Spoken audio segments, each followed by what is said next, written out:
Hello दोस्तों, स्वागत है आपका हमारे ऑनलाइन एजुकेशन पर। आज का हमारा टॉपिक है आरबीआई। आरबीआई से जुड़े सभी महत्वपूर्ण प्रश्न आज हम इस टॉपिक में वीडियो में करेंगे। टॉप 35 जीके के क्वेश्चन कराऊंगे। आप 35 में से आप कितना स्कोर कर पाते हैं ये हमारे कमेंट बॉक्स में ज़रूर बताना। और इसमें से 100% परीक्षा में बार बार पूछे जाते हैं। क्वेश्चन नंबर फर्स्ट, भारत का केंद्रीय बैंक कौन सा है? हमारा इसका सही आंसर है आरबीआई, यानी ऑप्शन नंबर ए हमारा सही है। भारत का केंद्रीय बैंक आरबीआई है।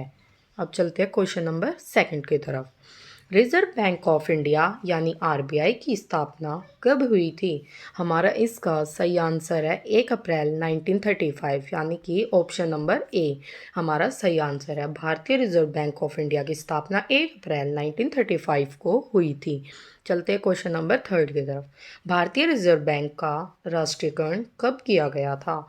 हमारा इसका सही आंसर है 1 जनवरी 1949 को। ऑप्शन नंबर बी हमारा सही आंसर है।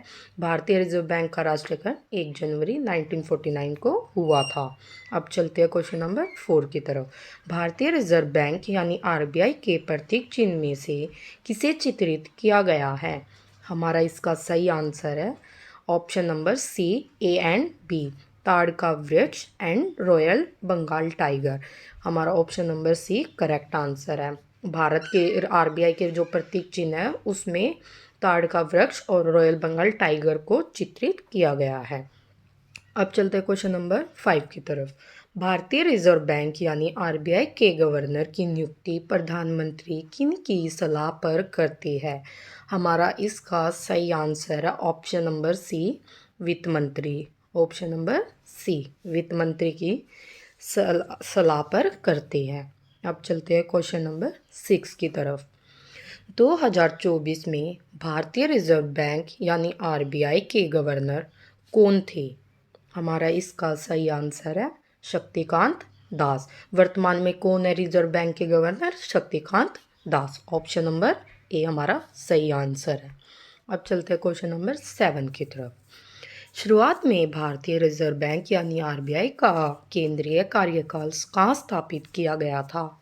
इसका सही आंसर है कोलकाता। जो हमारा आरबीआई का पुराना जो कार्यकाल था वो कहाँ था? कोलकाता में। अब चलते हैं क्वेश्चन नंबर 1। बैंकिंग लोकपाल योजना की शुरुआत किसने की थी? हमारा इसका सही आंसर है आरबीआई। बैंकिंग लोकपाल योजना की शुरुआत आरबीआई ने की थी। अब चलते हैं क्वेश्चन नंबर 9 की तरफ। आरबीआई के राष्ट्रीयकरण के समय गवर्नर कौन थे? इसका सही आंसर है सर बेनेगल रामाराव। आरबीआई के राष्ट्रीयकरण के समय गवर्नर कौन थे? Sir Benegal Rama Rau. Option number D हमारा करेक्ट है। अब चलते हैं क्वेश्चन नंबर 10 की तरफ। भारतीय रिजर्व बैंक यानी आरबीआई के किस गवर्नर का कार्यकाल सबसे ज़्यादा लंबा रहा था? हमारा इसका सही आंसर है सर बेनेगल रामा राव। हमारा ऑप्शन नंबर डी करेक्ट है। भारतीय रिजर्व बैंक के सर बेनेगल रामाराव का जो कार्यकाल था वो सबसे ज़्यादा लंबा रहा था। अब चलते क्वेश्चन नंबर 11। भारतीय रिजर्व बैंक यानी आरबीआई के गवर्नर की हर माह का वेतन कितना है? इसका सही आंसर है 2.5 लाख। आरबीआई के जो गवर्नर है उसके हर महीने का वेतन कितना है? 2.5 lakh. Option number C correct है। अब चलते हैं क्वेश्चन नंबर 12। 1 रुपये का नोट जिसे करेंसी नोट कहा जाता है, इस पर किसके हस्ताक्षर होते हैं? हमारा इसका सही आंसर है वित्त सचिव। जो 1 रुपये के नोट की करेंसी होती है उस पे वित्त सचिव के हस्ताक्षर होते हैं। अब चलते हैं क्वेश्चन नंबर 13। वर्तमान यानी 2024 में भारतीय रिजर्व बैंक के कितने डिप्टी गवर्नर हैं? ये क्वेश्चन आपकी परीक्षा में आ सकता है। आप ध्यान से इस क्वेश्चन को पढ़ के जाना। हमारा इसका सही आंसर है ऑप्शन नंबर बी 4। सही आंसर है ऑप्शन नंबर बी। हमारे जो डिप्टी गवर्नर है आरबीआई के कितने हैं वर्तमान में? 4। अब चलते हैं क्वेश्चन नंबर 14 की तरफ। भारतीय रिजर्व बैंक का लेखा वर्ष अकाउंटिंग ईयर कब से कब तक है? आरबीआई का जो अकाउंटिंग ईयर होता है वो हमारा कब से कब तक है? हमारा इसका सही आंसर है 1 जुलाई से 30 जून तक होता है अकाउंटिंग ईयर आरबीआई का। ऑप्शन नंबर सी करेक्ट है। अब चलते हैं क्वेश्चन नंबर 15 की तरफ। भारतीय रिजर्व बैंक यानी आरबीआई का केंद्रीय कार्यकाल है जहां कौन बैठता है? हमारा इसका सही आंसर है आरबीआई का गवर्नर। आरबीआई का केंद्रीय कार्यकाल जो है वहाँ पे कौन बैठता? आरबीआई का गवर्नर। हमारा इसका सही आंसर है ऑप्शन नंबर बी। अब चलते हैं क्वेश्चन नंबर 16 की तरफ। भारतीय रिजर्व बैंक यानी आरबीआई के पहले गवर्नर अंग्रेजी कौन थे? जो आरबीआई के गवर्नर थे वो अंग्रेजी जो इंग्लिश में बोलते थे वो कौन थे हमारे? इसका हमारा सही आंसर है सर ऑसबोर्न। हमारा ऑप्शन नंबर बी करेक्ट है। अब चलते हैं क्वेश्चन नंबर 17 की तरफ। कितने रुपए के नोट में शक्तिकांत दास के हस्ताक्षर हैं? कितने रुपए का जो नोट है उसमें शक्तिकांत दास के हस्ताक्षर है? हमारा इसका सही आंसर है ऑप्शन नंबर बी 20 रुपए के नोट में जो है वो शक्तिकांत दास के हस्ताक्षर है। आप इस क्वेश्चन को जरूर देखना। ऑप्शन नंबर बी 20 रुपए के नोट पे जरूर देखना किसके हस्ताक्षर है। अब चलते हैं क्वेश्चन नंबर 18 की तरफ। भारत में सिक्के की ढलाई का काम कौन करता है? हमारा इसका सही आंसर है वित्त मंत्री। वित्त मंत्री जो है वो सिक्के की ढलाई का काम करता है। अब चलते हैं क्वेश्चन नंबर 19 की तरफ। भारतीय रिजर्व बैंक यानी आरबीआई के किस गवर्नर का कार्यकाल सबसे कम रहा है? हमारा इसका सही आंसर है option number D. Amitabh Ghosh का जो कार्यकाल है वो सबसे कम रहा है। और सबसे ज़्यादा किसका रहा है? सर बेनेर रामाराव का। अब चलते हैं क्वेश्चन नंबर 20 की तरफ। निम्न में से किस आयोग की सलाह पर भारतीय रिजर्व बैंक का गठन किया गया था? हमारा इसका सही आंसर है हिल्टन यंग कमीशन की सलाह पर भारतीय रिजर्व बैंक का गठन किया गया था। ऑप्शन नंबर बी करेक्ट है। अब चलते हैं क्वेश्चन नंबर 21 की तरफ। भारतीय रिजर्व बैंक यानी आरबीआई के गवर्नर की नियुक्ति कौन करता है? हमारा इसका सही आंसर है ऑप्शन नंबर बी प्रधानमंत्री करता है। ऑप्शन नंबर बी हमारा करेक्ट है। अब चलते हैं क्वेश्चन नंबर 22। भारत में मुद्रा आपूर्ति को कौन नियंत्रित करता है? हमारा इसका सही आंसर है सेबी। मुद्रा आपूर्ति को कौन करता है? सेबी नियंत्रित करता है। ऑप्शन नंबर बी करेक्ट है। अब चलते हैं क्वेश्चन नंबर 23। रुपए के चिन्ह का निर्माण किसने किया था? हमारा इसका सही आंसर है उदय कुमार ने रुपए के चिन्ह का निर्माण किया था। Option number B is correct. अब चलते हैं क्वेश्चन नंबर 24।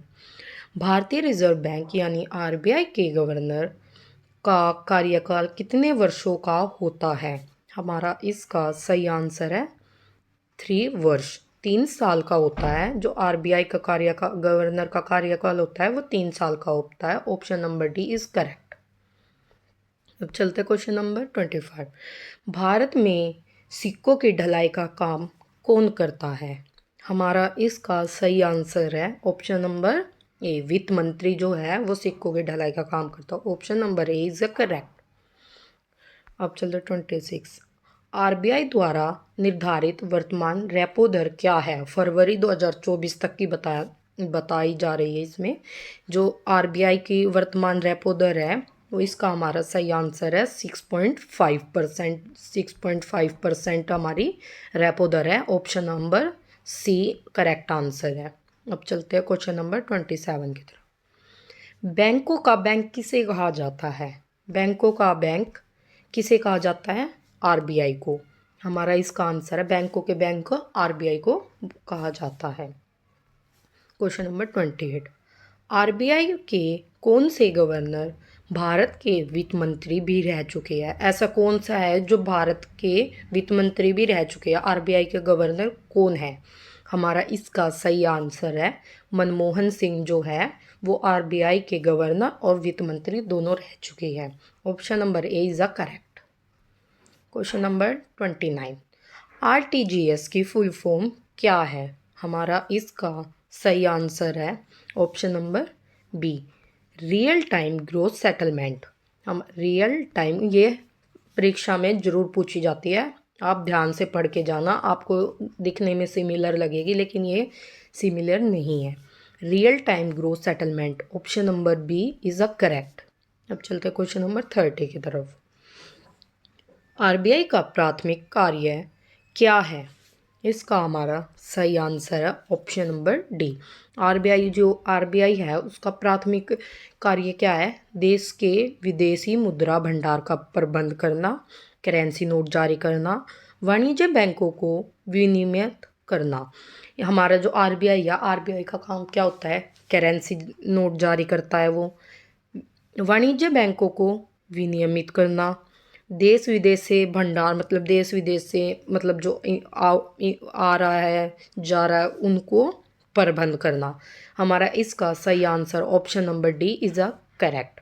अब चलते हैं क्वेश्चन नंबर 31, आरबीआई द्वारा लॉन्च की गई डिजिटल मुद्रा का नाम क्या है?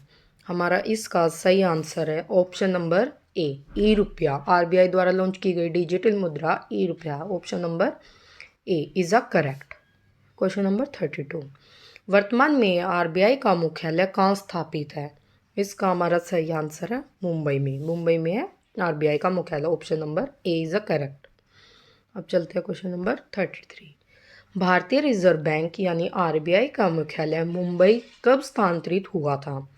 हमारा इसका सही आंसर है 1937 में, option number C is a correct. अब चलते हैं क्वेश्चन नंबर 34, भारतीय बैंकिंग अधिनियम कब लागू हुआ था? हमारा इसका सही आंसर है 1949 में, ऑप्शन नंबर बी। ये कब हुआ था? 16 मार्च को हुआ था, 16 मार्च 1949 को हुआ था। अब चलते हैं क्वेश्चन नंबर 35, सबसे पहले कितने बैंकों का राष्ट्रीयकरण किया गया था? ये क्वेश्चन भी परीक्षा में पूछा गया है, आप ध्यान से पूरे क्वेश्चंस पढ़ के जाना, इसमें से भी आपसे कोई ना कोई क्वेश्चन जरूर परीक्षा में पूछा जाएगा। हमारा इसका सही आंसर है option number C, 14, C is a correct. कितने बैंकों का राष्ट्रीयकरण किया गया था? ऑप्शन नंबर सी, 14 बैंकों का राष्ट्रीयकरण किया गया था। हमारा लास्ट क्वेश्चन, इसका आंसर आप कमेंट बॉक्स में हमें ज़रूर बताना, इसका आंसर क्या है। Thank you for watching this video, like subscribe and comment, पूरे वीडियो को ज़रूर देखना ताकि आप परीक्षा में कोई भी क्वेश्चन छोड़ के ना आना पड़े। Thank you for everyone watching this video.